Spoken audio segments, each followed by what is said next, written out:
Сьогодні купив такі дві чистилки для вікон машини. Торгова марка Vitol.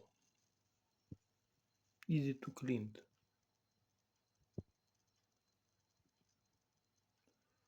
Вікна машини.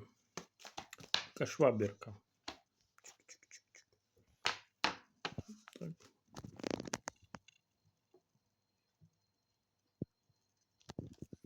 Коштує 75 гривень штучка. Це десь близько $1,5. $1.60. Виготовлено, звісно, в Китаї. 69. Що, Китай, да? Тайвань. Тайвань — це ж Китай.